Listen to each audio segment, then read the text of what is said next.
Hello साथियों, आप सभी का स्वागत है, अभिनंदन है मेरे छोटे से परिवार 7-Eleven स्टडी यूट्यूब चैनल पर। जैसा कि आप सभी को ज्ञात है कि हमारे इस चैनल पर आपको पुराने प्रश्न पत्र हल करवाए जाते हैं। तो इसी कड़ी में आज एक नया पेपर हम आपके सामने लाए हैं जो कि आपसे साझा करेंगे। कौन सा पेपर है आपके सामने लिखा हुआ? कनिष्ठ अभियंता जेईएन, जो कि डिप्लोमा वाला सिविल डिप्लोमा का जो एग्ज़ाम हुआ था उसका। इसमें देखो, पार्ट ए के अंदर 1 से 40 तो सामान्य ज्ञान यानी राजस्थान के क्वेश्चन थे। फिर जो जो सिविल डिप्लोमा संबंधी जो क्वेश्चन थे वो 41 से लेकर 120 तक है। तो राजस्थान से जो क्वेश्चन पूछे गए तो उन क्वेश्चनों को अपन अच्छे से हल करने वाले हैं। यही क्वेश्चन है जो आपकी तैयारी को मजबूत करेंगे और मजबूत करने के साथ साथ आपके सिलेक्शन को भी तय करेंगे, ठीक है। क्योंकि देखो, आप कितने ही पेपर उठा के देख लेना, आपको बहुत सारे क्वेश्चन रिपीटेड मिलेंगे। यानी आप अगर सारे पुराने पेपर कवर कर ले तो मैंने लगभग 100 या 102 पुराने पेपर करवा दिए, जिसकी प्लेलिस्ट बनी हुई ओल्ड पेपर सेक्शन के नाम से भी है। अगर आपको आरपीएससी के पेपर देखने तो मैंने प्लेलिस्ट बना रखी है, आरपीएससी के भी पेपर आप देख सकते हो। इसके अलावा आरएसएसबी के पेपर भी आप देख सकते हो। तो वो दोनों बना रहे कि लगभग 100 पेपर मैंने करवा दिया। 100 पेपर अगर आप हल कर लेते हो तो राजस्थान जी के आपका पूरा क्लियर हो जाता। किसी भी एग्ज़ाम में जितना राजस्थान का वेटेज है, 40 क्वेश्चन आने वाला, तो लगभग आप 35 से 38 क्वेश्चन बिल्कुल आसानी से कर लोगे, ठीक है। ये मेरा पर्सनल अनुभव है, मैंने भी पढ़ा है, मैंने भी एग्ज़ाम दिए, ठीक है। तो इसलिए मैं आपको बता रहा हूँ, अपनी तैयारी को मजबूत करना चाहते हो तो हमारे चैनल से जुड़िए, ठीक है, और अपनी तैयारी को मजबूत कीजिए और सिलेक्शन लीजिए। तो चलो शुरू करते हैं। आज के पहले क्वेश्चन की ओर बढ़ते हैं। आप अगर नए हो तो हमारे चैनल को ज़रूर सब्सक्राइब कीजिएगा, ठीक है, और हमें सपोर्ट करना ना भूलें और कमेंट और लाइक ज़रूर करें। तो चलो शुरू करते हैं, पहले क्वेश्चन की ओर बढ़ते हैं। पहला क्वेश्चन आपके सामने है। पहला क्वेश्चन क्या है? राज्य राजस्थान के राजवंशों की राजस्व प्रणाली के अंतर्गत किस प्रकार की भूमि को राजा की निजी संपत्ति माना जाता था, ठीक है। किस भूमि को राजा की निजी संपत्ति माना जाता था? तो इसका जो सही आंसर हो जाएगा ऑप्शन नंबर डी होगा। खालसा जो भूमि होती थी उसमें राजा का निजी अधिकार होता था, राजा की ये निजी संपत्ति मानी जाती थी, ठीक है। अब मैं बात कर लूँ, खालसा क्या होता है? खालसा यानी राजा का जिस भूमि पर सीधा नियंत्रण होता है ना, जो भी आय आय होती है जो भी उसी सीधी राजा के पास जाती है उसे खालसा कहते हैं। जागीर क्या होता है? जागीर जैसे राजा उपहार के तौर पर जागीरदारों को दे देते उसे जागीर कहा जाता था, ठीक है। इसकी जो बुआई वगैरह करते थे, जो गाँव से राजस्व वसूल करते थे, उन्हें उस भूमि को जागीर कहा जाता था, ठीक है। तो इसी तरह अगला और कुछ जान लेते हैं अपन, इन्हीं के तथ्यों के बारे में कुछ देख लेते हैं और क्या है। तो एक मैं आपको बताता हूँ, मैसूर। मैसूर क्या होता है? मैसूर जो एक प्रकार का आदेश होता था, एक प्रकार का शाही आदेश होता था, ठीक है। ये होता जैसे मंसूर, मैसूर नहीं होता, मंसूर होता।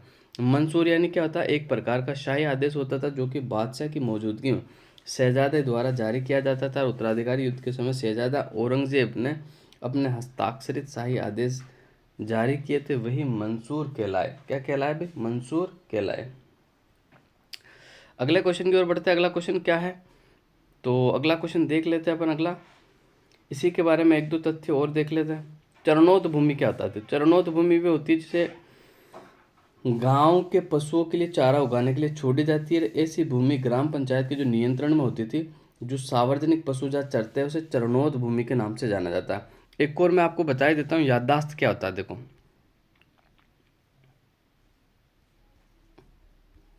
याददाश्त, याददाश्त यानी मध्यकालीन प्रशासनिक व्यवस्था में जो भू राजस्व लैंड रेवेन्यू प्रशासन के तहत ये पट्टे की एक किस्म होती थी, जिसमें क्या शासक द्वारा जागीरदार को जागीर स्वीकृत की जाती थी। ये भी आपको याद रखना है, ठीक है।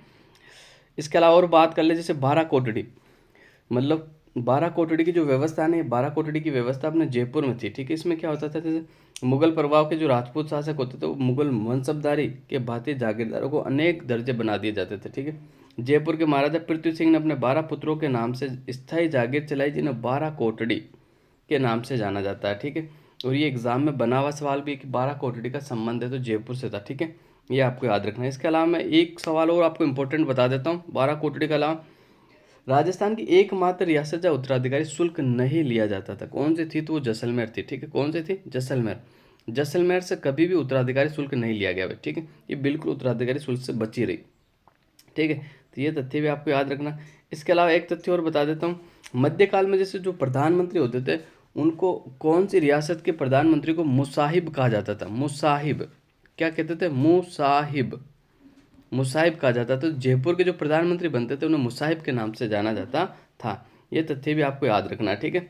जयपुर के जो प्रधानमंत्री थे उसे मुसाहिब कहा जाता था, जबकि कोटा बूंदी के जो प्रधानमंत्री बनते थे ना उन्हें दीवान कहा जाता था। जबकि मेवाड़, मारवाड़ और जैसलमेर में जो प्रधानमंत्री होते थे उन्हें प्रधान के नाम से जाना जाता था। और बीकानेर में जो प्रधानमंत्री होता था उसे मुख्तियार के नाम से जाना जाता था। तो ये महत्वपूर्ण इंपॉर्टेंट तथ्य मैंने आपसे शेयर किया, ये तथ्य भी आपको याद रखना है। नेक्स्ट अगले क्वेश्चन की ओर बढ़ जाते हैं। अगला क्वेश्चन क्या? Question number 2।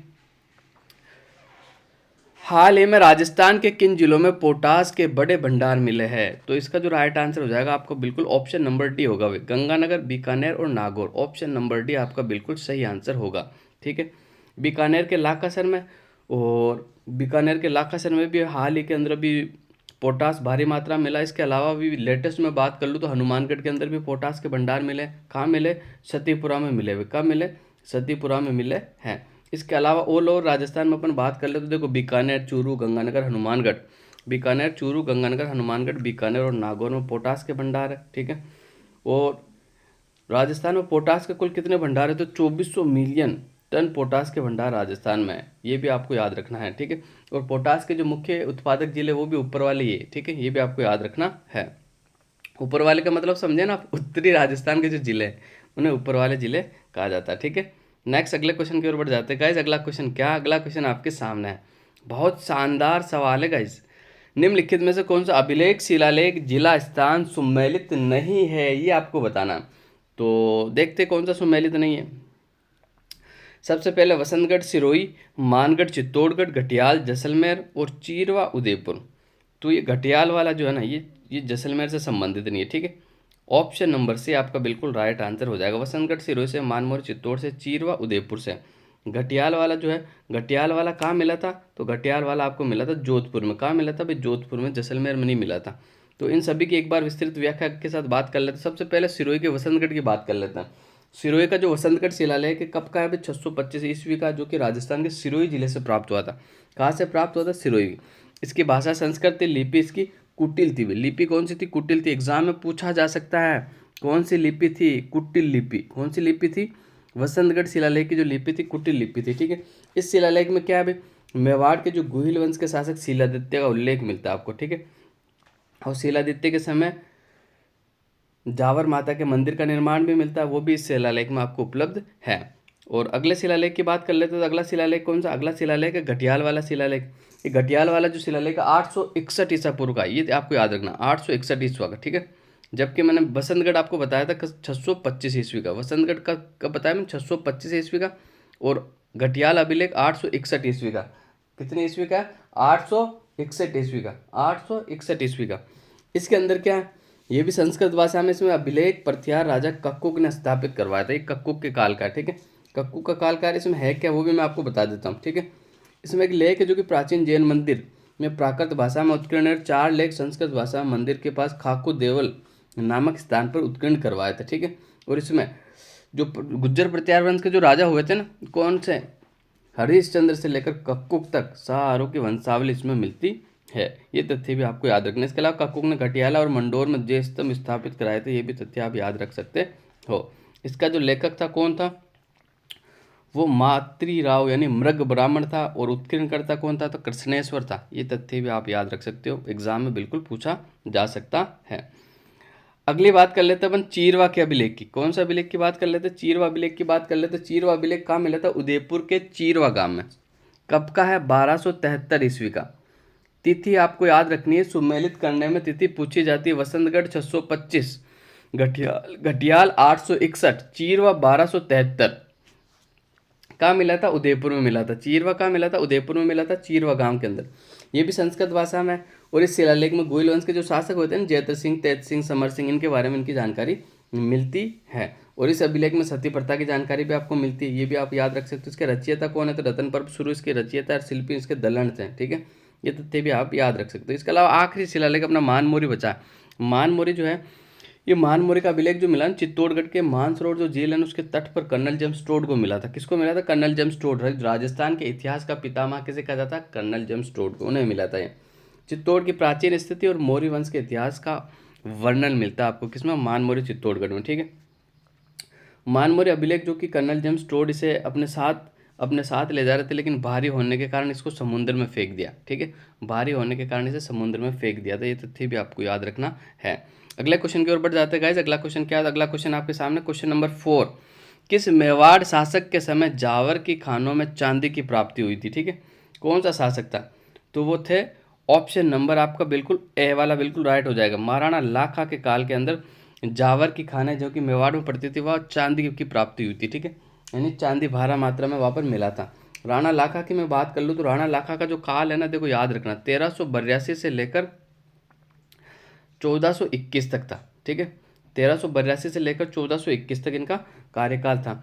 और उदयपुर के प्रसिद्ध और ऐतिहासिक नगर जो बदनौर की स्थापना करी थी वो राणा लाखा ने करी थी। एग्जाम में पूछा जा सकता है, ठीक है, एग्जाम में बिल्कुल पूछा जा सकता है। और इन्हें लक्ष्य सिंह भी कहा जाता है, इन्हीं का नाम राणा लाखा है, तो कंफ्यूज नहीं होना। लक्ष्य सिंह और राणा लाखा एक ही व्यक्ति है जो कि मेवाड़ के राजा थे। अगले बात कर लेते हैं अपन।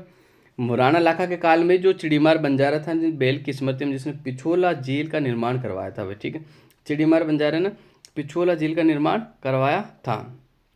इसके अलावा अगली बात कर लेते हैं। अगली बात क्या कर लेते हैं कि भाई राणा लाखा के काल में देखो, इनके राणा लाखा के समय जावर नामक स्थान पर चांदी की खानें निकल आई थी, जो कि एशिया की सबसे बड़ी खानें थी। एशिया की सबसे बड़ी खानें थी, ये भी आपको याद रखना है। राणा लाखा के काल में जावर के अंदर खानें मिली थी, ठीक है। इसके अलावा मैं अगली बात कर लेता हूँ। तो ये बताया जाता है कि एक बार राणा लाखा जो थे ना, बूंदी के नरेश जो हमीर सिंह हाड़ा थे से तारागढ़ दुर्ग प्राप्त न करने की प्रतिज्ञा ली थी। जब तक कि मैं बूंदी का तारागढ़ जीत नहीं लूंगा, अन्न जल ग्रहण नहीं करूंगा। ये भी पूछा जा सकता है, मोस्ट इंपॉर्टेंट सवाल है, हिस्ट्री से सवाल बनता है कि जब तक बूंदी का तारागढ़ में जीत नहीं लूंगा, ये प्रतिज्ञा किस शासक ने ली थी? तो ये प्रतिज्ञा राणा लाखा ने ली थी कि जब तक मैं बूंदी का तारागढ़ जीत नहीं लूंगा, अन्न और जल ग्रहण नहीं करूंगा, ठीक है। ये तथ्य भी आपको याद रखना है। अगली बात कर लेते हैं अपन। तो अगली बात क्या कर लेते हैं कि अगली बार क्या, जैसे कि आपको सभी को पता है राणा लाखा का जो विवाह हुआ था हंसाबाई से हुआ था। रणमल आया था अपने रिश्ता लेकर राणा लाखा के पुत्र चुंडा के लिए। लेकिन एक दिन जब राणा लाखा अपने दरबार में बैठे थे तो मारवाड़ के राठौड़ रणमल अपनी बहन हंसाबाई का जब रिश्ता लेकर आए थे नारियल वगैरह देने के लिए, तो महाराणा कुंवर चुंडा के लिए लाए थे। लेकिन उस समय चुंडा दरबार में नहीं थे, तो महाराणा ने हंसी हंसी में कह दिया, क्या कहा भाई, अब बूढ़ों के लिए नारायण कौन लेके आए? तो बाद में रणमल ने ये सुनकर एक पत्र भेजा उन्हें, हंसाबाई से होने वाले पुत्र को अगर मेवाड़ की गद्दी का अधिकार स्वीकार कर लिया जाए तो मैं अपनी बहन हंसाबाई का विवाह राणा लाखा से कर दूंगा, ठीक है, राणा लाखा से कर दूंगा। राणा बड़ा असमंजस इस स्थिति में पड़ गया कि यार बड़े पुत्र चूड़ा के होते हुए ऐसा करना उचित नहीं। जब चुंडा को ये बात पता पड़ी तो उन्हें राणा रणमल के पास एक पत्र भिजवाया और वे राज्य का अधिकार छोड़ने के लिए तैयार हो गए। और राणा हंसाबाई का विवाह जो किससे करवा दिया गया? राणा लाखा से करवा दिया। इनके जो संतान पैदा हुई थी ना, वो महाराणा मोकल थे। फिर महाराणा मोकल ही गद्दी पे बैठे थे 1431 से लेकर 1433, 1431 से लेकर 1433, 1431 से लेकर 1433 तक थे, ठीक है। ये भी आपको याद रखना है। इसके अलावा राजस्थान के इतिहास में राजकुमार चुंडा को राजस्थान का भीष्म पितामह कहा जाता है। ये भी आप याद रख सकते हो, जो कि इंपॉर्टेंट तथ्य है, मैंने आपको बता दिए। अगले क्वेश्चन की ओर बढ़ जाते हैं गाइस। अगला क्वेश्चन क्या है? तो अगला क्वेश्चन आपके सामने है, जैसा कि बड़ा शानदार है। लटियाल माता का मंदिर राजस्थान में किस स्थान पर स्थित है? तो लटियाल माता का जो मंदिर है कहाँ स्थित है? वो बिल्कुल फलोदी जोधपुर में स्थित है। ऑप्शन नंबर बी आपका बिल्कुल राइट आंसर हो जाएगा। कहाँ स्थित है भाई लटियाल माता का मंदिर? फलोदी जोधपुर में। इसके अलावा और जैसे बाण माता के मंदिर की बात कर लूँ तो ये मेवाड़ में स्थित है। ये मेवाड़ के सिसोदिया वंश की कुल देवी थी, ठीक है, और इसे बरवड़ी माता के नाम से भी जाना जाता है। संचय माता की बात कर लूँ तो इनका मंदिर ओसिया जोधपुर में है, ठीक है। परमार राजकुमार उपल देव ने इस मंदिर का निर्माण करवाया था और इसे ओस वालों की कुल देवी कहा जाता है। संचय माता को ओस वालों की कुल देवी के नाम से जाना जाता है। चौथ माता की बात कर लूँ तो चौथ का बरवाड़ा सो माधोपुर में है और ये कंजरों की कुल देवी है, कंजरों की कुल देवी है। इसके अलावा मैं और बात कर लेता हूँ तो चामुंडा माता मारवाड़ के राठौड़ की आराध्य देवी थी और प्रतिहारों की कुल देवी थी। संभाग्या माता की बात कर लो तो जैसलमेर के भाटियों की कुल देवी थी। इसे सुगन चिड़ी का प्रतीक माना जाता है। तो ये मैंने आपको बता दिया, ठीक है। इसके अलावा अगले क्वेश्चन की ओर बढ़ जाते हैं। अगला क्वेश्चन क्या है, तो अगला क्वेश्चन आपके सामने है, ये रहा। चित्तौड़ के द्वितीय शाखा में किस रानी ने जौहर किया था, ये आपको बताना है, ठीक है। चित्तौड़ का जो द्वितीय शाखा हुआ था उसके अंदर किस रानी ने शाखा किया था, ये आपको बताना है। तो देखो पहले अपन बात कर लेते किसने किया था। तो चित्तौड़ का जो द्वितीय शाखा होता है उसके अंदर जो जौहर किया था वो कर्णावती ने किया था। ऑप्शन नंबर बी आपका बिल्कुल राइट आंसर हो जाएगा। किसने किया था, कर्णावती ने किया था, ठीक है। इसके अलावा मैं बात कर लूँ तो पहला जो शाखा हुआ था 1303 में, उसमें पद्मिनी ने किया था। और तीसरा शाखा जो हुआ था उसमें फूल कंवर ने किया था। किसने किया था, फूल कंवर ने, ये भी आपको याद रखना है। इसके अलावा प्रथम जो शाखा हुआ था 1303 में राणा रतन सिंह के शासनकाल में होता, अलाउद्दीन खिलजी ने आक्रमण किया था, ठीक है। और रानी पद्मिनी सहित सारी स्त्रियों ने जौहर किया था, ठीक है। ये आपका द्वितीय शाखा कब हुआ था, 1534-35 के अंदर हुआ था। 1534 और 35 में से 34 माना जाता है, ठीक है।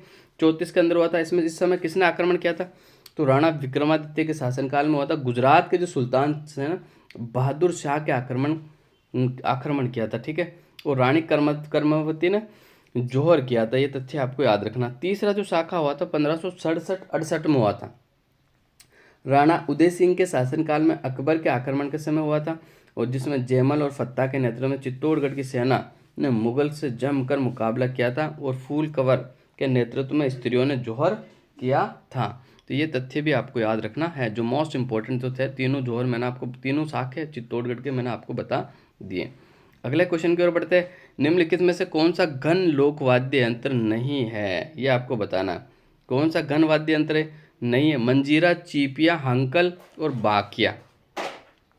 तो ऑप्शन नंबर सी बाकिया जो होता है ना, बाकिया, जो कि आप अगर राजस्थान के इलाके में रहते हो तो बाकिया क्या होता है, जो बारात आती है तो उसमें बैंड बाजे वाले नहीं आते, तो वो जो जो बैंड बजाते हैं, जो बाजा होता है, उसी को बाकिया कहा जाता है। क्या कहा जाता है उसे, बाकिया के नाम से जाना जाता है।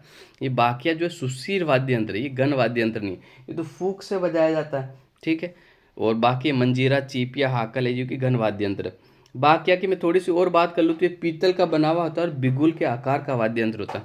किसका बना हुआ होता है, पीतल का बना हुआ होता है, ठीक है, ये आपको याद रखना। और बिगुल के किसके आकार का होता है, बिगुल के आकार का होता है, बिल्कुल, ये भी आपको याद रखना। इसके अलावा इसे एक और छोटे से मुख में फूक मारकर बजाया जाता है, और ये सरगड़ों का खानदानी वाद्य यंत्र है, ये भी आपको याद रखना। सरगड़ा जाति जो है उसका खानदानी वाद्य यंत्र, सरगड़ों का खानदानी वाद्य यंत्र है। इसके अलावा मैं बात कर लूँ तो ढोल और कांसे की थाली की संगत में इसे बजाया जाता है। इसके अलावा एक और बात कर लेता हूँ, भूंगल। भूंगल को रणबेरी के नाम से भी जाना जाता है। ये भी सुशीर वाद्य यंत्र पीतल की एक लंबी नली की तरह बना होता है। इसे युद्ध शुरू होने से पहले रणभूमि में बजाया जाता था। किसे, भूंगल को। और भूंगल को ही रणबेरी के नाम से जाना जाता है। जब भी युद्ध शुरू होता था उससे पहले भूंगल बजाया जाता था। अगले अपन गणवाद्य की अगर मैं बात कर लूँ तो गणवाद्य में क्या होता है, गणवाद्य यंत्रों में धातु से बने वाद्य यंत्रों को शामिल किया जाता है। इसमें यंत्रों को आपस में टकराकर फिर बजाया जाता है, ये आपको याद रखना है। इसके अलावा करताल की मैं बात कर लूँ तो करताल भी एक क्या है, घन वाद्य यंत्र है, करताल, ठीक है। करताल बता देता हूँ मैं आपको, ये एग्जाम में पूछा जाता है बार बार। ये वाद्य यंत्र नारद मुनि से संबंधित है। इसमें दो चौकोर लकड़ियों के टुकड़ों के बीच पीतल की छोटी छोटी गोल तस्तरी नुमा पट्टी लगी होती है, जो कि लकड़ी के टुकड़ों को परस्पर टकराने से एक मधुर ध्वनि उत्पन्न करती है, ठीक है। इसे एक हाथ की उंगलियों में और अंगूठे में पहना जाता है, ठीक है। आपने देखा होगा नारद मुनि को जो बजाते थे वो नारायण नारायण, वो अंगूठे में पहनकर बजाया जाता है। इसे एक तारे के साथ भी बजाया जाता है, ये भी आपको याद रखना है। इसे साधु संत वगैरह बजाते हैं। खड़ताल की बात कर लें, खड़ताल कैसा है, तो खड़ताल मैं आपको बता देता हूँ। खड़ताल, ठीक है, आपको याद रखना खड़ताल क्या। तो खड़ताल के अंदर क्या होता है, ये रोईड़ा और खेर की लकड़ी के चारों छोटे पतले टुकड़ों से बना वाद्य यंत्र है। ये पतले और चिकने लकड़ी के टुकड़ों से दोनों हाथ में लेकर बजाए जाते हैं। ये पश्चिमी राजस्थान में मांगणियार गायकों का प्रमुख वाद्य यंत्र है, ये भी आपको याद रखना। बाड़मेर और पाली जिलों में गेर नृत्य के समय खड़ताल का प्रयोग किया जाता है। और जो खड़ताल के जो जादूगर है ना, वो कौन है भाई, सिद्दीक खां, ये भी आपको याद रखना है। इसके अलावा एक रमझोल होता है, जो रमझोल एग्जाम में पूछा गया था, रमझोल। रमझोल क्या होता है मैं आपको बताता हूँ। रमझोल मतलब एक कपड़े की पट्टी होती है, कपड़ों की पट्टियों पे है ना लाइन से घुंघरू घुंघरू लगाया जाता है, ठीक है। आपने कभी देखा हो तो जो कौन से नृत्य के अंदर होते हैं ना, उसमें रमजोल लोक नृत्य में पाँवों में जो घुंघरों वाली एक पट्टियाँ होती है, जिसमें चमड़े या कपड़े की पट्टी पर छोटे छोटे घुंघरू सिले जाते हैं। इन्हें पैरों पे बांधने पर पदचाप यानी नृत्य करते समय मधुर ध्वनि निकलती है। ठीक है, तो ये भी आप याद रख सकते हो। इसके अलावा मंजीरा बिल्कुल कॉमन चीज़ है, मंजीरा के बारे में भी अपन देख लेते हैं। ये पीतल और कांसे की मिश्रित धातु से बना होता है, गोल आकृति का होता है, कटोरी नुमा होता है, एक वाद्य यंत्र जो हमेशा जोड़कर बजाया जाता है। कामड़िया जाति की जो महिलाएं 13 ताली नृत्य करती है तो मंजीरे के साथ ही करती है, 13 मंजीरे का प्रयोग करती है। तो अब अगले क्वेश्चन की ओर बढ़ते हैं। सारा मैंने बता ही दिया आपको। राजस्थान के किस नरसंहार को गांधी जी ने दोहरी डायरसाई की संज्ञा दी है? बड़ा अच्छा सवाल है, मोस्ट इम्पोर्टेंट सवाल है, बार बार एग्जाम में बनता ही है। तो अब देख लेते हैं अपन। इसका जो राइट आंसर हो जाएगा ऑप्शन नंबर सी, नीमू चाणा। ऑप्शन नंबर सी आपका बिल्कुल राइट आंसर हो जाएगा। देखो, अब इसके बारे में जो इम्पोर्टेंट तथ्य आपको याद रखना, सबसे पहले ये घटना कब हुई थी? तो ये घटना हुई थी 14 मई 1925 को। ठीक है, ये आपको याद रखना। कौन सी रियासत में हुई थी? अलवर रियासत में हुई थी, ये तथ्य आपको याद रखना। दूसरा, इस समय अलवर का जो शासक था वो कौन था? तो ये कौन था भाई? महाराजा जयसिंह था। कौन था? जयसिंह, ये भी आपको याद रखना। ठीक है, 3 तथ्य मैंने आपको बता दिए। कब हुई घटना, कौन सी रियासत में, और इस समय राजा कौन था, और इसका कारण क्या था, क्यों हुई, निमुचना घटना क्यों हुई थी, ये भी मैं आपको बता ही देता हूँ। ठीक है, निमुचना घटना का जो कारण था वो क्या था कि लगान की दरों में बहुत ज़्यादा वृद्धि कर दी। इसके विद्रोह में अलवर के किसानों ने यह आंदोलन शुरू कर दिया था। और फिर 14 मई 1925 को निमुचना गांव में एकत्रित हुए थे सारे किसान, और पुलिस ने अचानक गोलाबारी कर दी, जिसमें सैकड़ों किसान मारे गए थे। कितने किसान मारे गए? सैकड़ों किसान मारे गए थे। इसके अलावा इसमें अपन एक अलवर रियासत संबंधित एक जो पद्धति चलती थी, इजारा पद्धति, एग्जाम में पूछा हुआ है भाई, इजारा पद्धति का संबंध है। कौन सी पद्धति? देखो, मोस्ट इंपॉर्टेंट सवाल मैं आपको बता रहा हूँ।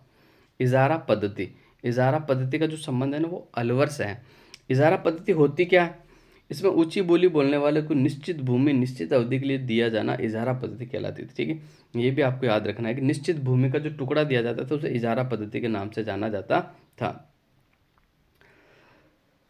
तो और अगर इसके बारे में अपन बात कर लेते हैं तो 14 मई 1925 को लगभग 800 किसान निमुचना में इकट्ठे थे। तो गोलियां किसने चलाई थी आपको पता? तो कमांडर छज्जू सिंह ने गोलियां चलाई थी। किसने चलाई थी भाई? कमांडर छज्जू सिंह ने गोलियां चलाई थी। इसे राजस्थान का जनरल डायर के नाम से भी जाना जाता है। जनरल डायर के नाम से भी।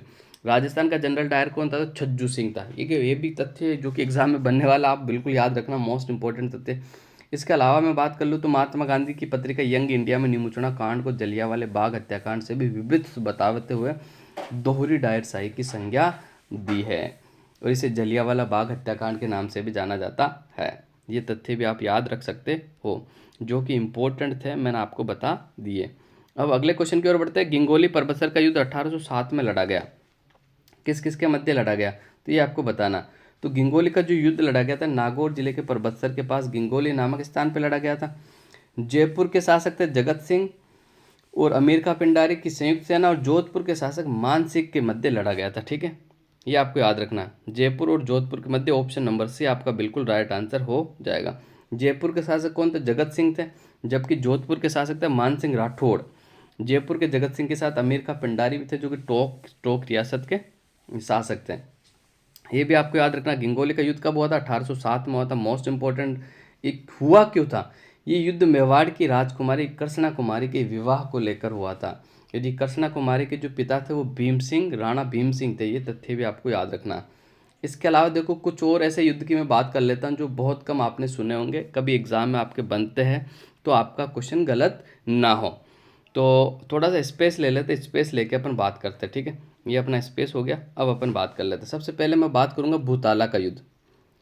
शायद आपने सुना हो या ना सुना हो। भूताला का युद्ध जो हुआ था 1226 और 27 में हुआ था। मेवाड़ के जैतर सिंह और दिल्ली के जो सल्तनत के जो बादशाह थे इल्तुतमिश के मध्य हुआ था। ठीक है, इसमें मेवाड़ के जैतर सिंह विजयी रहे। और भूताला नामक ये जगह कहाँ पड़ती है? तो राजसमंद के जो नाथ द्वारा है बिल्कुल करीब पड़ती है। राजसमंद के नाथ द्वारा के बिल्कुल निकट में पड़ती है भूताला। वापस से बता दूं, भूताला का युद्ध मेवाड़ के जैतर सिंह और इल्तुतमिश के मध्य हुआ था। 1226 और 27 के मध्य हुआ था। एक युद्ध होता अपना कोषाणा का युद्ध, ये आपने सुना ही होगा। कोषाणा का युद्ध, कौन सा युद्ध? कोषाणा के युद्ध की मैं बात कर लूँ तो ये 1492 में हुआ था। जोधपुर के शासक सातल देव और अजमेर के मल्लू खां के मध्य ये युद्ध लड़ा गया था, जिसमें जो यमन सेनापति गुडलो खां मारा गया था। गडुला यानी गुडले खां मारे गया था। ये भी आपको याद रखना। तब से गुडले का जो त्योहार है वो मारवाड़ में मनाया जाता है चैत्र कृष्ण अष्टमी को। ये भी आपको याद रखना है। नेक्स्ट अगले युद्ध की बात कर लेते हैं अपन। तो एक युद्ध लड़ा गया था बासमणि का युद्ध, ठीक है। आपने फर्स्ट टाइम सुना होगा शायद, मैं आपको बता ही देता हूँ। बासमणि का युद्ध कौन सा युद्ध हो जाएगा? बासमणि, ठीक है सर, ये तो हमने पहली बार सुना वाक्य में, ठीक है। तो बासमणि का युद्ध कब लड़ा गया? 1835 में लड़ा गया था। और किन रियासतों के मध्य हुआ था? बीकानेर और जैसलमेर के नरसिंह के मध्य हुआ था, ठीक है। अंत में युद्ध समाप्त भी हो गया था आपसी समझौते से। बाकी हुआ कौन सी रियासत से, ये सवाल आपको पूछा जा सकता है। बासमणि का युद्ध जो है बीकानेर और जैसलमेर के रियासतों के मध्य हुआ था। तो ये इंपॉर्टेंट जो भी युद्ध थे मैंने सारे आपको बता दिए है। इसके अलावा अगले क्वेश्चन की बात कर लेते हैं। अगला क्वेश्चन आपके सामने है। जैसे अगला क्वेश्चन देख लेते हैं अपन, वापस से अगले क्वेश्चन पे आ जाते हैं।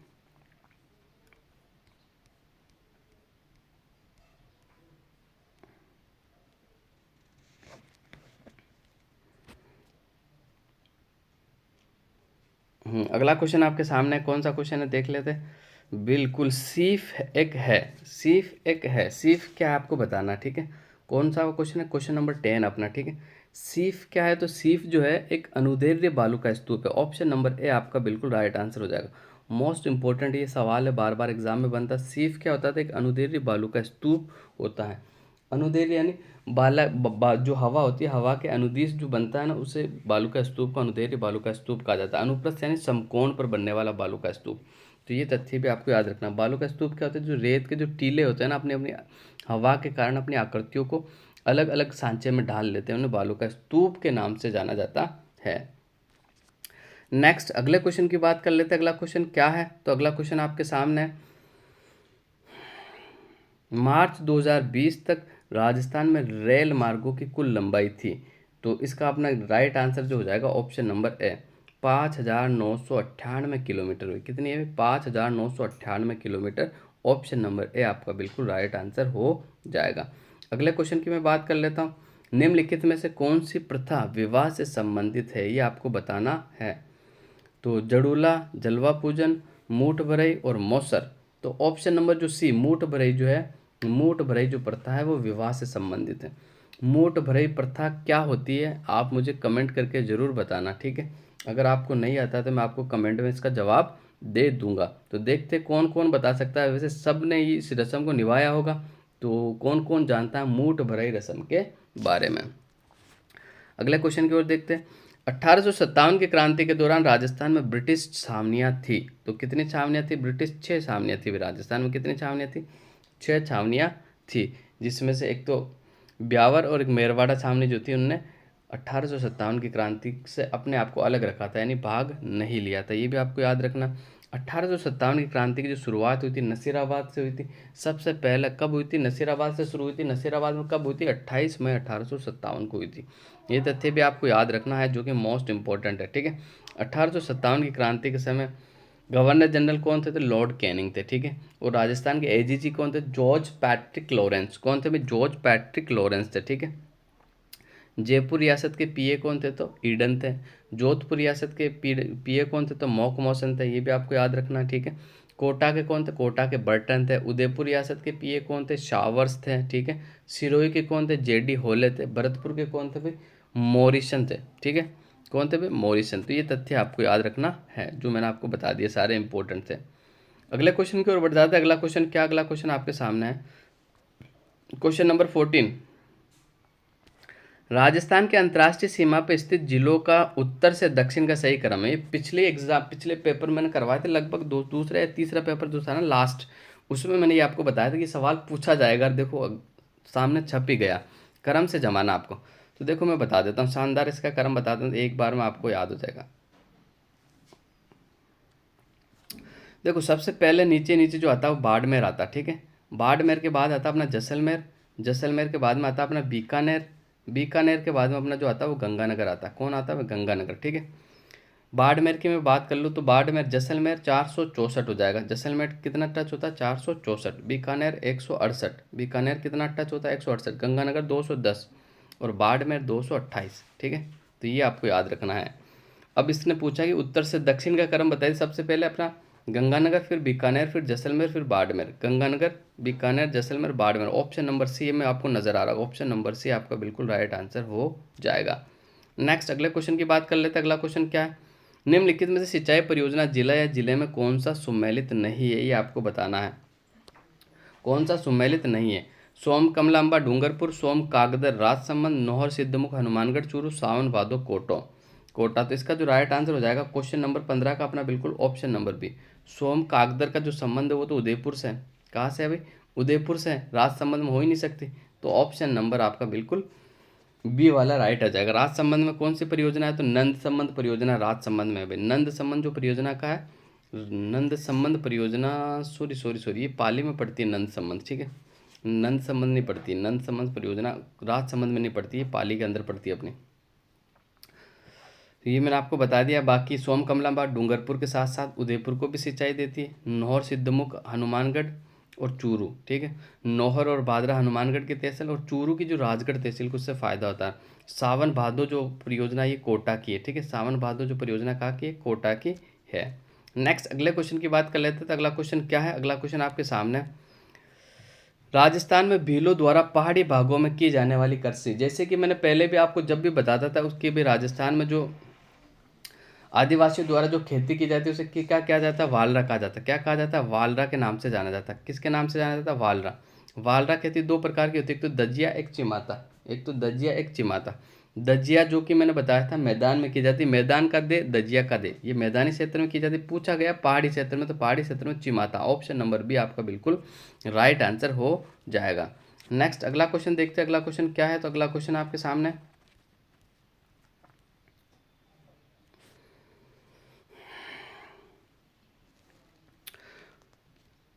चोखेलाव महल राजस्थान में किस किले में स्थित है? तो चोखेलाव महल है जो कि राजस्थान के किस किले में स्थित है, ये आपको बताना, ठीक है।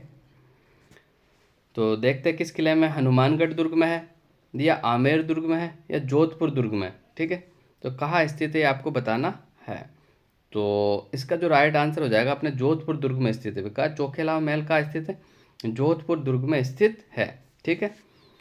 तो जोधपुर का कौन से दुर्ग में स्थित है? तो इसका जो राइट आंसर हो जाएगा बिल्कुल मेहरानगढ़ दुर्ग में स्थित है, ठीक है। मेहरानगढ़ का निर्माण किसने करवाया था? तो मेहरानगढ़ का जो निर्माण है राव जोधा ने करवाया था। कब करवाया था? 1459 ईस्वी में करवाया था। कब करवाया था भाई? 1459 ईस्वी में करवाया था। इसके अलावा मैं बात कर लूँ तो ये जो मेहरानगढ़ है ये ऊपर से देखने पर भारत के नक्शे के समान नजर आता है भाई। कैसे नजर आता है? भारत के मैप के समान नजर आता है, ठीक है। और चोखेलाव जो महल है अपना, चोखेलाव महल के अलावा भी आप बहुत सारे महल बने हुए हैं। चोखेलाव महल के अलावा भी मैं बात कर लूँ तो बहुत सारे महल बने हुए, ठीक है। तो सबसे पहले अपन बात कर ले, चोखेलाव महल आपका हो ही गया। चोखेलाव महल के अलावा और कौन कौन से महल है? तो चोखेलाव महल के अलावा अपना फूल महल है, ये भी यही स्थित है, ठीक है। फूल महल भी मेहरानगढ़ में, इसका निर्माण किसने करवाया था? राजा अभय सिंह ने करवाया था। मोती महल भी यही स्थित है, मोती महल का स्थित है, मोती महल भी यही स्थित है। मोती महल का जो निर्माण है सुर सिंह ने करवाया था, सुर सिंह राठौड़ ने। ये भी आपको याद रखना है। इसके अलावा शीश महल भी स्थित है मेहरानगढ़ में, जो कि मेहरानगढ़ दुर्ग में ये महल राजपूत शैली में बना हुआ। कौन सी शैली में बना हुआ? राजपूत शैली में बना हुआ, ठीक है। और शीश महल में शीशों के छोटे छोटे टुकड़ों को दीवारों पर चिपकाया गया है। इस शीशों पर विशेष प्रकार का पेंट भी किया गया है, जिसमें शीशों की चमक आंखों में नहीं चुभती है। मोस्ट इंपॉर्टेंट है। तख्त विलास की बात कर लूँ मैं, तो तख्त विलास भी महल है जो कि तख्त सिंह की आरामगाह थी, ठीक है। और इसका निर्माण राजा तख्त सिंह ने करवाया था, ठीक है। इसके अलावा श्रृंगार चौकी की बात कर लो तो श्रृंगार चौकी जो भी वो मेहरानगढ़ दुर्ग में, इसका निर्माण जो किसने करवाया था? महाराजा बख्त सिंह ने बनवाया था। संगमरमर की चौकी ही महाराजा बख्त सिंह ने बनवाया था। इसके अलावा मेहरानगढ़ दुर्ग की मैंने तोपें भी आपने बताई थी पहले, गजनी तोप, किलकिला तोप, शंभू तोप, कड़क बिजली तोप, धूड़दानी तोप, नुसरत तोप, नागपल्ली तोप। तो ये सारी तोपें का जो संबंध है वो मेहरानगढ़ दुर्ग से है। ये भी आपको याद रखना है, जो कि मोस्ट इंपॉर्टेंट है। और शेरशाही जो मस्जिद है वो भी मेहरानगढ़ दुर्ग में भी। शेरशाही जो मस्जिद है कहाँ है? मेहरानगढ़ में दुर्ग में है। धन्ना और भैया की छतरी यानी मामा भांजा की छतरी, ये मेहरानगढ़ में बार बार पूछा जाता है कि मामा भांजा की छतरी कहाँ स्थित है? तो मेहरानगढ़ दुर्ग में। मामा भांजा की छतरी कहाँ स्थित है? मेहरानगढ़ दुर्ग में स्थित है। इसके अलावा मेहरानगढ़ दुर्ग की मैं बात कर लूँ तो एक मान प्रकाश जो संग्रहालय स्थित है वो भी मेहरानगढ़ दुर्ग में है, ठीक है। किसने बनाया था? मान सिंह राठौड़ द्वारा बनाया गया था। ये जो सवाल पूछा गया था ये पटवार एग्जाम 2015 में पूछा गया था, ठीक है। भूरे खां की मजार, बूरे खां की मजार भी मेहरानगढ़ में स्थित है। इसके अलावा मेहरानगढ़ दुर्ग का एक कथन है जो आपको याद रखना। किसने कहा था? ये कहा था यूडियार्ड किपलिंग ने कहा था। किसने कहा था? यूडियार्ड किपलिंग ने इस दुर्ग के बारे में क्या कहा था? इस दुर्ग का निर्माण स्वर्ग से उतरे देवताओं और परियों के द्वारा किया गया। तो ये भी आपको याद रखना है, ठीक है। मोस्ट इंपॉर्टेंट पॉइंट बता रहा हूँ मैं आपको कि इस दुर्ग का निर्माण किसने किया था? स्वयं देवताओं और परियों द्वारा किया गया, ऐसा लगता है, ठीक है। तो ये कथन भी आपको याद रखना है। अगले क्वेश्चन की ओर बढ़ जाते हैं। अगला क्वेश्चन क्या है? तो अगला क्वेश्चन है अटल भूजल योजना किसके वित्तीय सहयोग से लागू की गई है? किसके वित्तीय सहयोग से लागू की गई है? किसके वित्तीय सहयोग से लागू की गई? तो इसका जो सही उत्तर हो जाएगा अपना बिल्कुल ऑप्शन नंबर सी, विश्व बैंक के सहयोग से लागू की गई है। अटल भूजल योजना बारे में अपन कुछ जान लेते हैं कि अटल भूजल योजना है क्या। तो इसमें भारत सरकार और विश्व बैंक की जो पार्टनरशिप रहेगी वो 50-50% रहेगी, ये आपको याद रखना, ठीक है। वित्तीय जो सहयोग रहेगा वो 50-50% रहेगा। देश के कितने राज्यों में लागू है? तो 7 राज्यों में लागू है। देश के कितने राज्यों में लागू? 7 राज्यों में। हरियाणा, गुजरात, कर्नाटक, महाराष्ट्र और राजस्थान। राजस्थान के अलावा यूपी और एमपी, ठीक है, आपको याद रखना है यूपी और एमपी। देखो याद करने का आसान तरीका बताता हूँ, कभी एग्जाम अगर पूछ लिया जाता है तो देखो यूपी, एमपी और गुजरात और राजस्थान, ये चारों तो आपस में जुड़े हुए। राजस्थान के जो टच होने वाले एक तो कौन सा है? यूपी भी हो गया, एमपी भी हो गया, गुजरात भी हो गया, स्वयं राजस्थान हो गया। इसके अलावा अगर कुछ अलग ले लेते हैं, हरियाणा भी हो गया, हरियाणा भी टच होता है। तो कितने 5 जिले तो आपको याद हो गए, एमपी हो गया, यूपी हो गया, राजस्थान हो गया, ठीक है। इसके अलावा गुजरात हो गया, हरियाणा हो गया। ये तो राजस्थान के टच वाले नए 2 ही तो बचे आपके, एक तो महाराष्ट्र और कर्नाटका। तो ये 7 जो राज्य है ये अटल भूजल योजना के अंदर शामिल है। इसका उद्देश्य क्या होता है? गिरते हुए जो भूजल है ना उसको रोकना है और भूजल के लिए बेहतर प्रबंधन करना। कब से लागू हुई थी? 1 अप्रैल 2020 से लागू हुई थी। और ये योजना कब तक रहेगी? 5 सालों तक रहेगी भाई, 2020-21 से लेकर 2024-25 तक रहेगी, ये भी आपको याद रखना है। इस योजना का जो अनुमानित लागत है ना वो 600 करोड़ है भाई। कितने करोड़ है? 600 करोड़ है। राजस्थान को कुल कितना मिलेगा? तो 1189.65 करोड़ स्वीकृत है। और राजस्थान के 17 जिलों की 38 पंचायत समिति और 1144 ग्राम पंचायतों को चिन्हित किया गया इसके लिए, ठीक है। ये भी आपको याद रखना। राजस्थान के कितने जिले शामिल होंगे? तो राजस्थान के इसके अंदर कितने 17 जिले शामिल होंगे और 38 ग्राम जो पंचायत समितियों की 1144 ग्राम पंचायतों को शामिल किया गया है। नेक्स्ट आगे बढ़ जाता है अगले क्वेश्चन की ओर। माही कंचन और माही धवल किस फसल की किस्म है? तो इसका जो राइट आंसर हो जाएगा माही कंचन और माही धवल जो किस्म है किसकी है भाई? मक्का की। ऑप्शन नंबर डी आपका बिल्कुल राइट आंसर हो जाएगा। इसके अलावा मक्का की एक और किस्म है वो भी आपको याद रखनी, कौन सी? W126, ये भी मक्का की किस्म है, ठीक है। ये भी आपको याद रखना है। और मक्का उत्पादन में बात कर लो तो दक्षिण राजस्थान में सबसे ज़्यादा मक्का होता है। देश में मक्का का उत्पादन में उत्तर प्रदेश पहले स्थान पर जबकि राजस्थान का 8वां स्थान है। और राजस्थान में कौन सा जिला सर्वाधिक मक्का का उत्पादन करता है? तो चित्तौड़गढ़ करता है। जबकि क्षेत्रफल की दृष्टि से सबसे ज़्यादा भीलवाड़ा में बोया जाता है और उत्पादन सबसे ज़्यादा चित्तौड़गढ़ में होता है। इसके अलावा एक एक किस्म और आपको मैं बता ही देता हूँ, माही सुगंधा। ये माही सुगंधा जो है ना ये चावल की किस्म है। किसकी किस्म है भाई? चावल की किस्म है, ये भी आपको याद रखना है। नेक्स्ट अगले क्वेश्चन की बात कर लेते हैं। अगला क्वेश्चन क्या है? तो अगला क्वेश्चन आपके सामने ये आ गया इधर।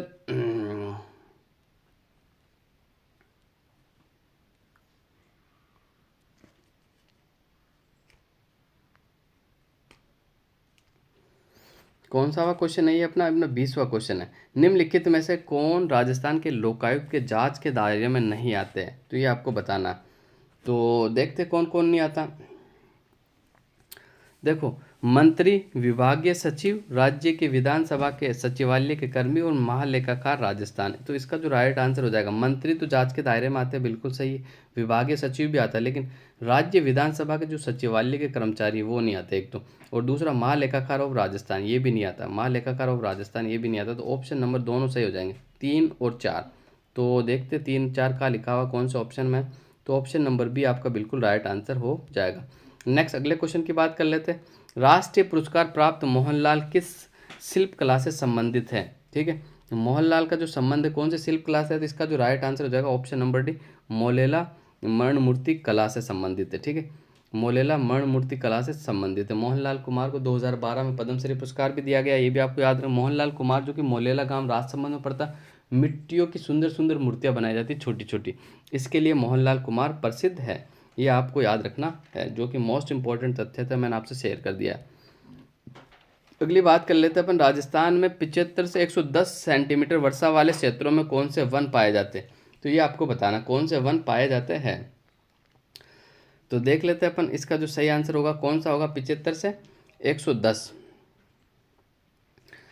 सेंटीमीटर वार्षिक वर्षा वाले क्षेत्रों में कौन से वन पाए जाते हैं, कौन से वन पाए जाते हैं, ठीक है, कौन से वन पाए जाते हैं। तो इसका जो अपना राइट आंसर हो जाएगा ऑप्शन नंबर सी, बिल्कुल राइट आंसर, शुष्क सागवान वन। कौन से वन पाए जाते हैं भाई, शुष्क सागवान वन पाए जाते हैं। 75 से 110 वार्षिक वर्षा वाले क्षेत्रों में कौन से वन पाए जाते हैं, शुष्क सागवान वन पाए जाते हैं। तो इसके कुछ तथ्यों की अपन बात कर लेते हैं वनों के बारे में, जैसा कि मैंने पहले भी आपको बताया था वनों के बारे में। अब भी मैं आज वनों के बारे में कुछ नया तथ्य आपको बताता हूँ। हर बार मैं आपको प्रशासनिक दृष्टि से बताता हूँ, क्योंकि बार बार वही एग्जाम में बनता है। कौन सा वाला बनता है, तो जैसा कि मैंने बताया था आपको सबसे पहले कि भाई प्रशासनिक दृष्टि से राजस्थान के वनों को 3 भागों में बांटा गया, ठीक है। कौन कौन से भाग है 3, तो मैंने पहले ही आपको बता दिए थे। एक तो अपना हो जाएगा रक्षित वन, एक हो जाएगा अपना आरक्षित वन, और एक हो जाएगा अपना अवर्गीकृत वन, ठीक है। ये 3 भागों में बांटा गया, ठीक है। इसके अलावा मैं बात कर लूँ तो सर्वाधिक वन कौन सा है, तो सर्वाधिक जो वन है वो कौन सा, रक्षित वन है। कितने रक्षित वन, 56.49% में फैला हुआ, ठीक है। आरक्षित वन की बात कर लूँ तो 37.05, और अवर्गीकृत वन की बात कर लूँ तो 6.46 है। कितने भागों में फैला हुआ, 6.46 में फैला हुआ है। इसके अलावा मैं कुछ बात कर लूँ तो आज नए तथ्य मैं आपसे शेयर करना चाहता हूँ राजस्थान की वन रिपोर्ट के अनुसार। तो पहला अपन स्पेस ले लेते हैं, ठीक है, मैंने स्पेस ले लिया, ठीक है। भाई राजस्थान में मैंने बताया था सर्वाधिक जो वन है वो प्रतिशत की दृष्टि से 4 जिले कौन कौन से सर्वाधिक वन वाले, तो मैंने बताया था यूपीएससी, ठीक है। और उसके बाद मैंने बताया क्षेत्रफल की दृष्टि से 4 जिलों में मैंने जो ट्रिक बताई थी यूएपीबी बताया था, ठीक है। इसके अलावा आज जो बात करेंगे कि राजस्थान में न्यूनतम वन क्षेत्र वाले जिले कौन से हैं 4, उनके बारे में अपन चर्चा करेंगे, ठीक है। तो न्यूनतम वन क्षेत्रफल वाले जो जिले 4 जिले कौन से, तो उसकी एक छोटी सी ट्रिक आपको याद रखना, चूहा जोगा, चूहा जोगा, ये ट्रिक आपको याद रखनी। कौन सी ट्रिक याद रखोगे, क्षेत्रफल की दृष्टि से बता रहा हूँ मैं, चूहा जोगा, चूहा जोगा, चू से चूरू हो जाएगा, है से हनुमान हो जाएगा, जो से जोधपुर हो जाएगा, गे से गंगानगर हो जाएगा। सबसे कम जो है चूरू में कितना है, बस एक जिले का आंकड़े आपको याद रखना है, 77.69। कितना भाई, 77.69 वर्ग किलोमीटर में फैले हुए। सबसे कम क्षेत्रफल की दृष्टि से सबसे कम वन राजस्थान के चूरू जिलों में पाए जाते हैं, ठीक है। तो ये ट्रिक आपको याद रखनी। प्रतिशत की दृष्टि से बात कर लेते हैं सबसे कम, तो प्रतिशत की दृष्टि से सबसे कम जो है, एक छोटी सी ट्रिक मैंने आपको बनाई है, जोचू जेबी। कौन सी ट्रिक है भाई, जोचू जेबी, ये ट्रिक है। देखो वैसे शॉर्टकट ट्रिक कोई सफलता का शॉर्टकट नहीं होती है, लेकिन देखो आसानी से याद रखने के लिए किसी किसी चैप्टर या किसी किसी अध्याय या किसी किसी डाटा की अपन शॉर्ट ट्रिक से आसानी से याद रह जाती है। अगर शॉर्ट ट्रिक का बार बार मैं आपको रिवीजन याद, जैसे मैंने यूपीएससी यूएपी भी बताया था, जो मेरे से लगातार जुड़े, बताओ आपको याद हुआ नहीं हुआ, तो बार बार रिवीजन करेंगे तो ऑटोमेटिक अपने दिमाग में सेट हो जाएगी, याद करने की जरूरत भी नहीं पड़ेगी।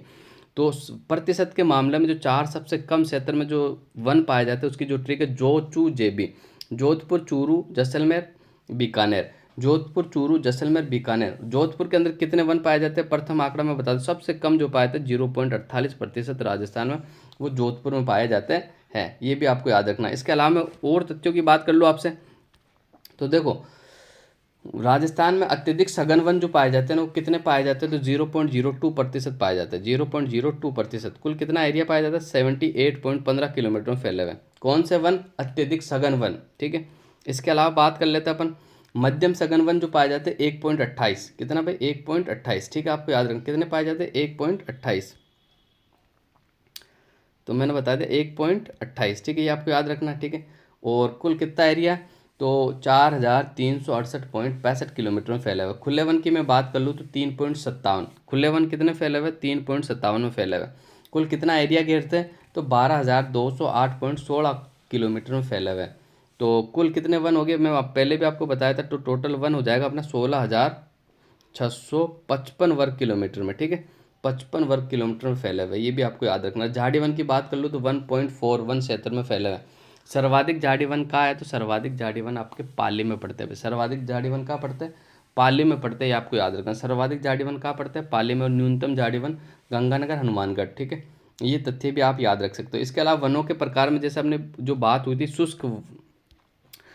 अपन बात कर लेते हैं शुष्क सागवान वन। शुष्क सागवान वन जो राजस्थान में पाए जाते हैं केवल 7% पाए जाते हैं। कितने? 7%।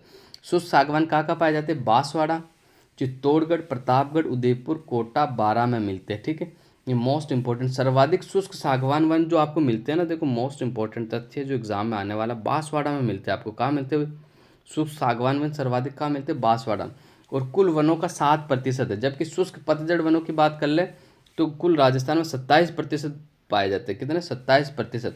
कहाँ कहाँ पाए जाते हैं? उदयपुर, राजसमंद, भीलवाड़ा, चित्तौड़, सवाई माधोपुर और बूंदी में मिलते हैं।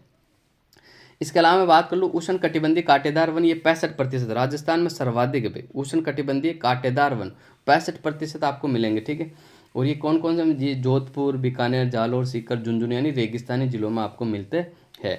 इसके अलावा उष्ण कटिबंधीय सदाबहार वन की बात कर लो तो सबसे कम है भाई। कितना? 0.4% है। 0.4%, 0.4% पाए जाते हैं।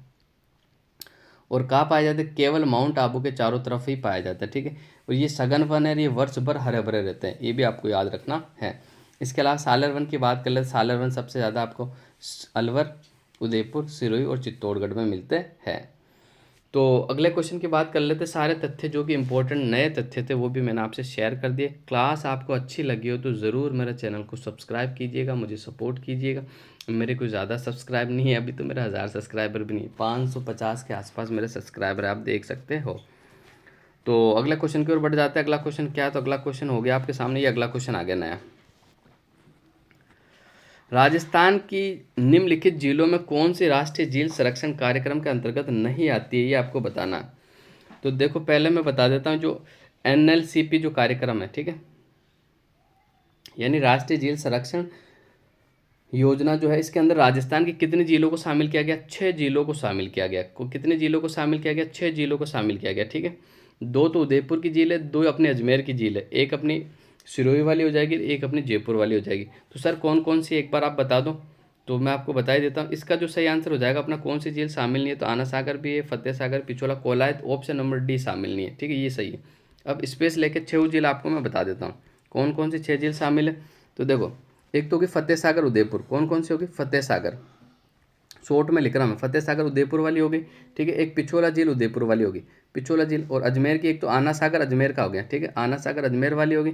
इसके अलावा पुष्कर वाली भी झील भी अजमेर होगी। ठीक है, एक मान सागर जयपुर वाली होगी, अपनी मान सागर जयपुर वाली होगी।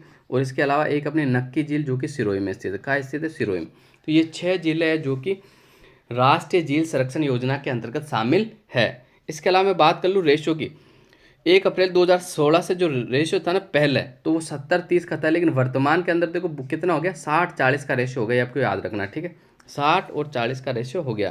केंद्र सरकार का जो हिस्सा 60% है, राज्य सरकार का जो हिस्सा 40% हिस्सा है। अगले क्वेश्चन की ओर बढ़ जाते हैं। अगला क्वेश्चन क्या है? तो अगला क्वेश्चन आपके सामने है,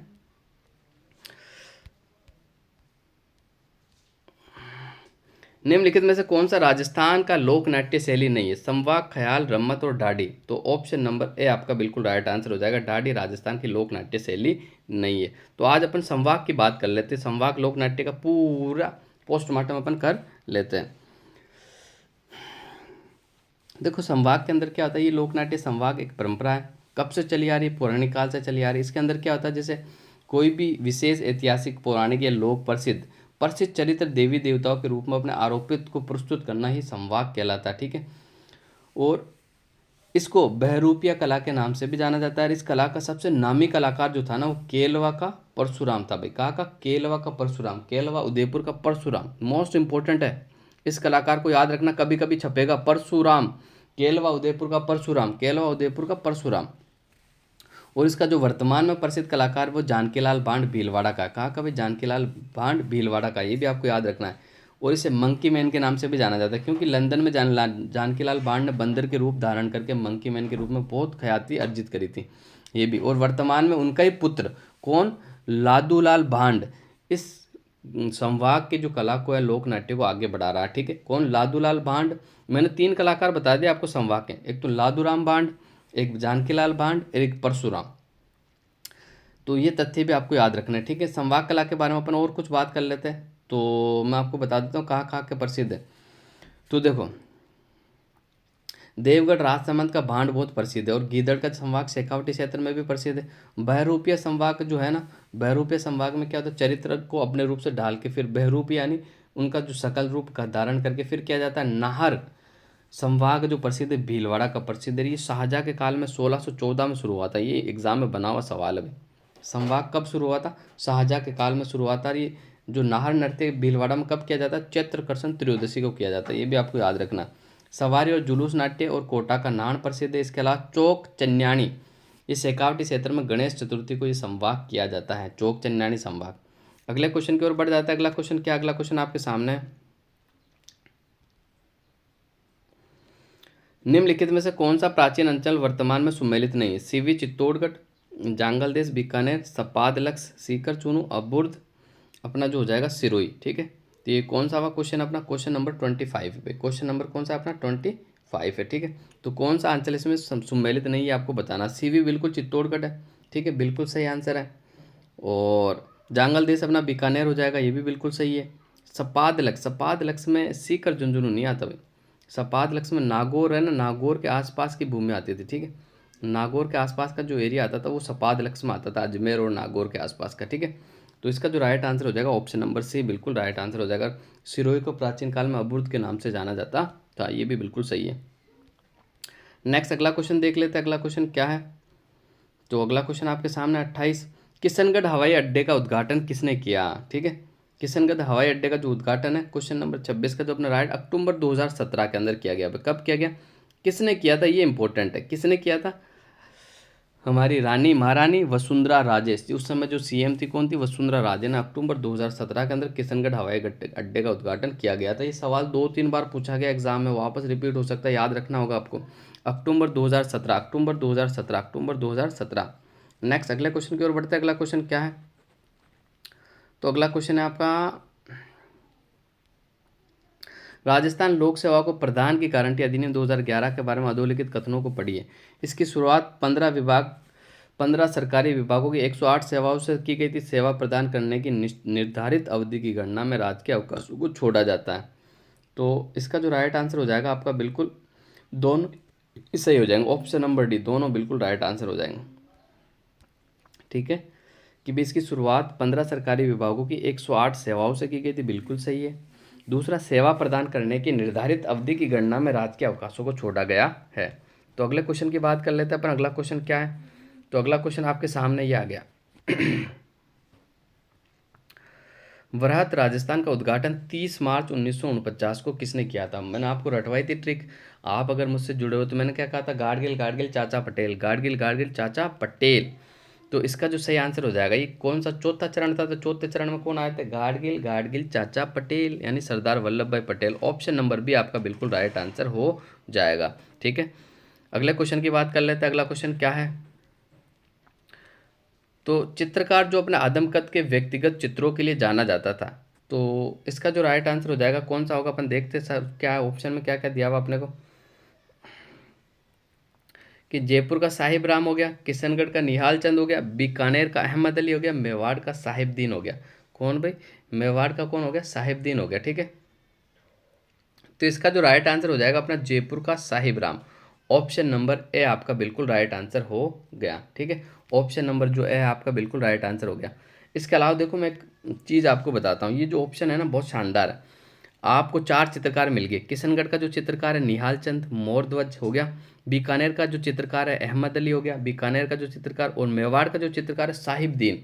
अब देखो मेवाड़ और जयपुर के अंदर आप देख रहे हो तो एक साहिब राम एक साहिबदीन, थोड़ा सा डिफरेंस है। ठीक है, बिल्कुल थोड़ा सा डिफरेंस है, बिल्कुल डिफरेंस नहीं है। इसको याद कैसे रखोगे? देखो मैं आपसे, इसमें बार बार कन्फ्यूजन होता है, साहिब राम साहिबदीन, साहिब राम साहिबदीन। देखो साहिब राम में रे आ रहा, जयपुर में भी रे आ रहा, बस इतना सा याद कर लो तो मेवाड़ का दे और दीन का दे। ठीक है, तो इस तरह आपसे याद रह जाएगा। ठीक है, मेवाड़ का दे साहिब दीन का दे, यानी मेवाड़ का साहिब दीन, और जयपुर का रे और साहिब दीन और साहिब राम का रे। तो इस तरह आप इसको याद रख सकते हो। इसके अलावा जयपुर के मैं प्रमुख चित्रकारों की जरूर बात करूंगा। अभी करंट में ये सवाल बहुत बनते हैं चित्रकारों के, कि कौन सी शैली के कौन से चित्रकार है।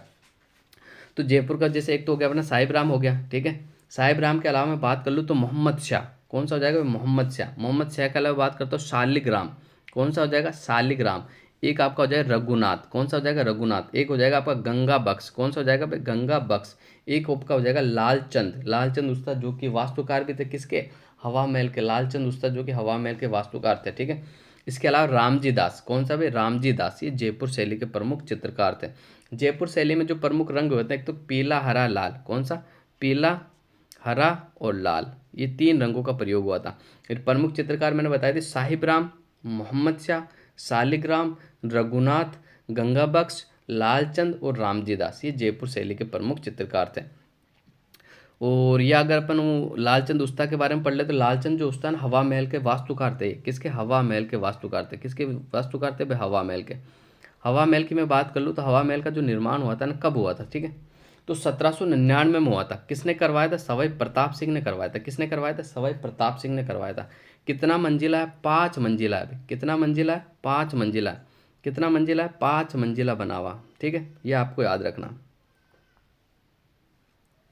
5, सबसे ऊपर वाली जो मंजिल है हवा मंजिल, सबसे ऊपर वाली कौन सी है, हवा। सबसे नीचे वाली जो मंजिल कौन सी है, कौन सी हो गई, ये अब सबसे नीचे जो है ये हो जाएगी शरद मंजिल। कौन सी मंजिल हो जाएगी आपकी, शरद, ठीक है। बीच वाली है विचित्र, मैं आपको याद करवा रहा हूँ, ये मंजिल अक्सर एग्जाम में पूछी जाती है। बीच वाली विचित्र होगी, ऊपर वाली सबसे ऊपर, हवा सबसे ज़्यादा कहाँ आती है, ऊपर वाले माले में आती है, याद रख सकते हो ना।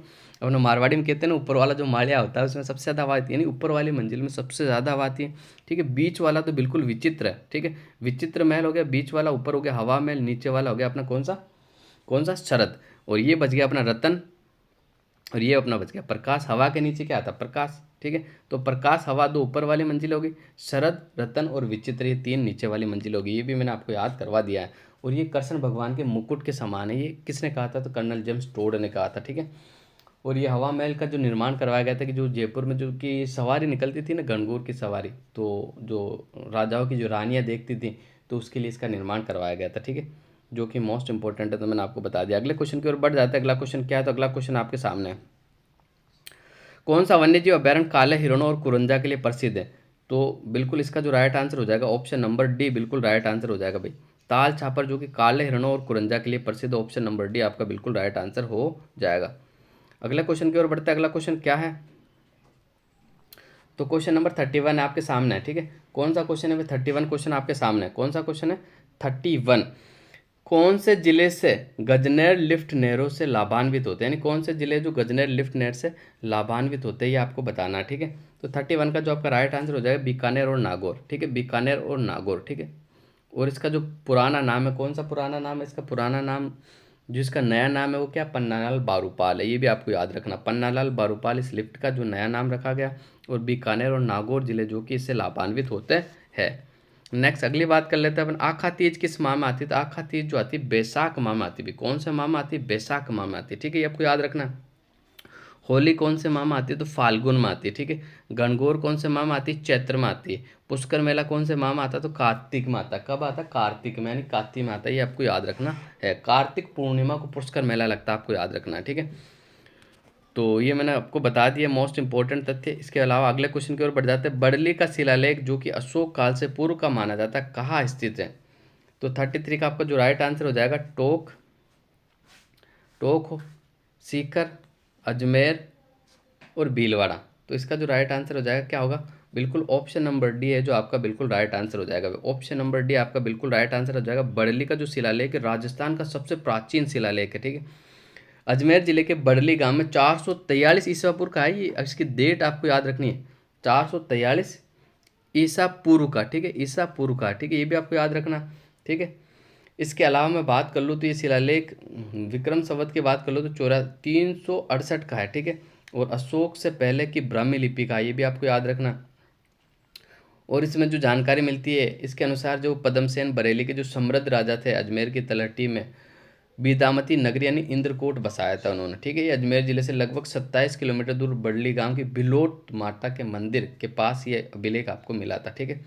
और ये कौन सी लिपि में है, तो ये ब्राह्मी लिपि में राजस्थान का सबसे प्राचीन शिलालेख है, ये आपको याद रखना, राजस्थान का सबसे प्राचीन है, ठीक है। और इस अभिलेख को सर्वप्रथम किसे मिला था, तो ये GH ओझा को मिला था, गौरी शंकर हीराचंद ओझा को मिला था, ठीक है। बड़ली शिलालेख राजस्थान का सबसे प्राचीन अभिलेख है जो कि वर्तमान में अजमेर संग्रहालय में सुरक्षित रखा हुआ है, ये भी आपको याद रखना है। मोस्ट इंपॉर्टेंट जो तथ्य थे मैंने आपको बता दिए। अगले क्वेश्चन की ओर बढ़ जाते हैं। अगला क्वेश्चन क्या है, तो अगला क्वेश्चन आपके सामने है, दधी माता मंदिर कहाँ स्थित है? ठीक है, ये आपको बताना। कंसुआ, कोटा, ओसिया, जोधपुर और गोट मांगलोद नागौर। कहाँ स्थित है? गोट मांगलोद नागौर। तो ये कौन सा क्वेश्चन आपने? 34वां क्वेश्चन। इसका जो आपका राइट आंसर हो जाएगा बिल्कुल ऑप्शन नंबर सी, गोट मांगलोद नागौर में स्थित है। भाई दधी माता का मंदिर कहाँ स्थित है? गोट मांगलोद नागौर में स्थित है। नेक्स्ट अगला क्वेश्चन देख लेते हैं। अगला क्वेश्चन क्या है, राजस्थान की विधानसभा में प्रोटेम स्पीकर की नियुक्ति कौन करता है? ठीक है, तो इसका जो राइट आंसर हो जाएगा 35 का आपका ऑप्शन नंबर डी हो जाएगा। भाई राज्यपाल करता है। कौन करता है? प्रोटेम स्पीकर की जो नियुक्ति करता है कौन करता है? राज्यपाल करता है। बिल्कुल ऑप्शन नंबर डी आपका बिल्कुल राइट आंसर हो जाएगा। अगले क्वेश्चन की ओर बढ़ जाते हैं। किस मुगल सम्राट ने कोटा के महाराज भीम सिंह को पुरस्कार स्वरूप शेरगढ़ का किला दिया था? मोस्ट इंपॉर्टेंट क्वेश्चन है भाई साहब, याद रखना आपको। बी, फर्रुख शेर ने दिया था। भाई किसने दिया था? फर्रुख शेर ने दिया था। ऑप्शन नंबर बी आपका बिल्कुल राइट आंसर हो जाएगा। Next, on which part body is टोटी ऑर्नामेंट वर्न? यानी टोटी आभूषण शरीर के किस भाग में पहना जाता है? आरएस प्री 2021 में हुबहू छपा था। यही एग्जाम देखो, जेईएन वाले एग्जाम में भी ये सवाल आया था, इसलिए मैं कहता हूँ क्वेश्चन बार बार रिपीट होते हैं। आप हमसे जुड़िए, जाहिर है कि आपको बहुत बेनिफिट होगा, फ़ायदा होगा आपको, तो आपकी तैयारी मजबूत होगी, आपके जो सिलेक्शन के जो चांसेस हैं ना वो काफ़ी बढ़ जाएंगे। टोटी जो आभूषण है वो कान में पहना जाता है। कहाँ पहना जाता है भाई? कान में पहना जाता है। ठीक है, नाक में क्या पहनी जाती है? चीप पहनी जाती है। क्या पहनी जाती है? चीप। हाथ में क्या पहना जाता है? हाथ में दामना पहना जाता है। ठीक है, और कलाई के अंदर एक पूंछ और पूंछिया पहना जाता है। ठीक है, कटी यानी कमर के अंदर कंधोरा पहना जाता है, कनकती पहनी जाती है, ये भी आप याद रख सकते हो। नेक्स्ट अगले क्वेश्चन की ओर बढ़ते हैं। 38, 38 में क्या है, हरे वृक्षों की रक्षा के लिए किस संप्रदाय को जाना जाता है? तो ऑप्शन नंबर ए आपका बिल्कुल राइट आंसर, विश्नोई। विश्नोई संप्रदाय को जाना जाता है। विश्नोई संप्रदाय के जो संस्थापक है जम्बोजी है। जम्बोजी के जो गुरु कौन है? तो जम्बोजी के जो गुरु है वो गोरखनाथ है। कौन है? जम्बोजी के जो गुरु है गोरखनाथ है। और इसमें 29 नियमों की पालना करनी पड़ती है, ये तथ्य भी आपको याद रखना है। ठीक है, मोस्ट इंपॉर्टेंट है जो कि मैंने आपको बता दिया। अगला क्वेश्चन देख लेते 39। 39 ये आ गया आपका 39। कौन सा सही सुमेलित नहीं है ये आपको बताना। 100 द्वीपों का शहर बांसवाड़ा, मरुस्थल का प्रवेश द्वार जैसलमेर, नीला शहर जोधपुर, राजस्थान का Gibraltar Ajmer. Option number B, मरुस्थल का जो प्रवेश द्वार है वो जोधपुर कहलाता है, जैसलमेर नहीं कहलाता। ऑप्शन नंबर बी आपका बिल्कुल राइट आंसर हो जाएगा। आज के आखिरी क्वेश्चन की ओर बढ़ता है। आज का आखिरी क्वेश्चन क्या है, तो राजस्थान भू राजस्व अधिनियम किस वर्ष पारित हुआ, ये आपको बताना है। तो इसका जो राइट आंसर हो जाएगा option number D 1956। Option number D आपका बिल्कुल राइट आंसर हो जाएगा 1956। कौन सा राइट आंसर हो जाएगा? ऑप्शन नंबर डी आपका बिल्कुल राइट आंसर हो जाएगा। तो आज की क्लास को यही विराम देते हैं। अगली क्लास में आपसे फिर मुलाकात होगी एक नई ऊर्जा के साथ, एक नई सुबह के साथ, एक नई शुरुआत के साथ। तो आज के लिए बस इतना ही। अगर आप नए हो तो हमारे चैनल को ज़रूर सब्सक्राइब कीजिएगा और लाइक कीजिएगा और कमेंट कीजिएगा। तो आज के लिए बस इतना ही। आप सभी लोगों का जो हमारे वीडियो को देखते हैं उन सभी का धन्यवाद।